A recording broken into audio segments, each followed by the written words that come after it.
John, what's up? Greetings. Today, November 24th, marks 66 years since that historic 1949 march in the Virgin Islands. And many people believe that that historic march was a major game changer for the territory, certainly as it relates to self-rule here in the Virgin Islands. Now, the late Theodolph Halborn Faulkner, who hails from Anegada, was the one who pretty much instigated that historic event. It is reported that he had traveled from Anegada to Tortola with his wife, who reports say was pregnant at the time. And apparently he had an encounter with the medical officer of the day. Apparently he was treated with contempt. He was certainly not satisfied with the treatment, and he decided to voice his concerns. And I suppose too that there were other issues at the time that he really had concerns with. Now, he chose the marketplace, now called the Sir Oliver Georges Plaza, as the area where he would voice his concerns, and that's quite natural because the marketplace, as the history of the Virgin Islands tells us, was that area where practically everyone gathered. And apparently, his oratory skill was so convincing that it inspired two local leaders in Mr. Isaac Fonseca and Carlton de Castro.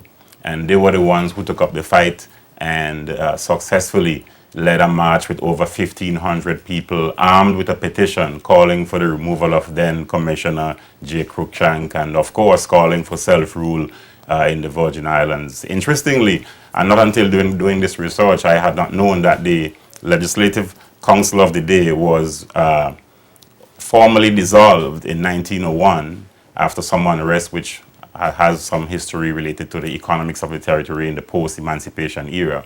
And up to the 1949 march, it was still not reinstated. So that march actually led to the reinstatement of the Legislative Council, which happened in July of 1950, followed by a new constitution and elections in 1950. So the March of 1949 was certainly a historic one, and we have seen the reenactment done just recently. We have seen the constant efforts to celebrate the work and the efforts of Theodolph Faulkner and, of course, Fonseca and Mr. de Castro as well.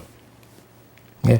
Sean, I hadn't even realized, actually, till it was drawn to my attention today, that this was the 66th anniversary.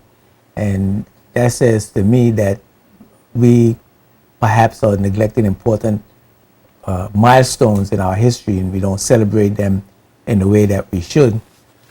And can you tell us about any activities surrounding this this milestone, this anniversary? Well, like you, I too was a bit taken aback, and maybe I had high expectations after seeing that reenactment recently. I believe it was last year to commemorate the 1949 march, and that would have been the 65th year, of course, last year. So I too had expectations of maybe a bigger and much more organized national type of event, and especially when taken into the historical context of the territory as it relates to the ushering in of self-rule in 1950. And interestingly too, between the 1950 and 1967 period, there wasn't really a constitutional government in place. What really existed was a sort of an assembly of men who gathered at the Legislative Council and discussed the territory's affairs. But they actually got work done, because we are told that roads and so forth were developed between that particular period, of course, between 1950 and 1967, the linkage between West End and East End, that work in particular, I'm not sure the extent of the completion of it, but that work began. And not until in 1967, when the Virgin Islands had the first Chief Minister, H. Lavity Stout, that the territory saw greater advancement in terms of infrastructural development and so forth, and of course constitutional government.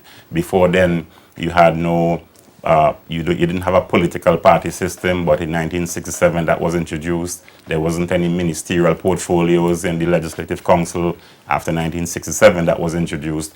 Although the history does say that some of the representatives, for example, for Mr. Fonseca, held responsibilities for specific areas, though it wasn't necessarily constitutionalized, because the 1950 Constitution was regarded as a temporary one, per se. Yeah. And of course, we all know that that was a reinstatement of the Legislative Council and increased self-governance for the territory, which is truly a significant mark in the history of our development.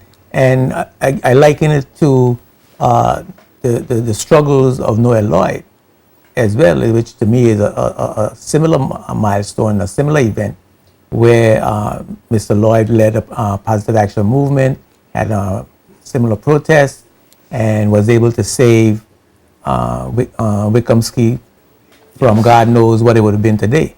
Yes. You know, and certainly we do the same thing with him as well. We don't celebrate that event as we should.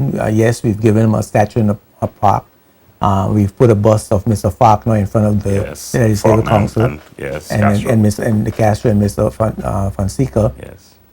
But the annual celebration, the annual remembrance and exuberance of that event is seemed to be lost in the annals of history, and certainly is something that as a people we need to remember and never forget those incidents. So I'm disappointed that as a people, as a country, that we don't celebrate those heroes. Now I know that persons in authority don't like to give kudos to those persons who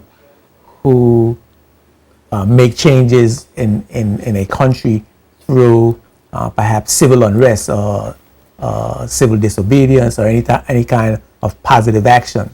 I think the power structure is generally afraid of persons rising up against governments, and perhaps that could be one of the reasons, just my speculation of course, but that could be one of the reasons why we don't see that type of activity and that type of positive action celebrated in our community. And I think that, you know, we need to start taking a look at it, because certainly those men were courageous men. Yes. And they put their lives on the line for the advancement of the country, and we need to model ourselves, I think, after some of those men. And certainly they had the support of the community. Over 1,500 people at that time. It was a significant number. There's a lot of people. Yeah. Well, it's great that you brought that to our attention, Sean, I think, and we need to make sure that in the future we have a better celebration, a greater celebration of our heroes that give so much of themselves to the advancement, the major advancement in our development, so that we can stand on their shoulders today. We need to really be celebrating them in a greater and a more vociferous and exuberant manner. Certainly, the historical treasures, you must value them because they are the foundations on which nations are built. Absolutely.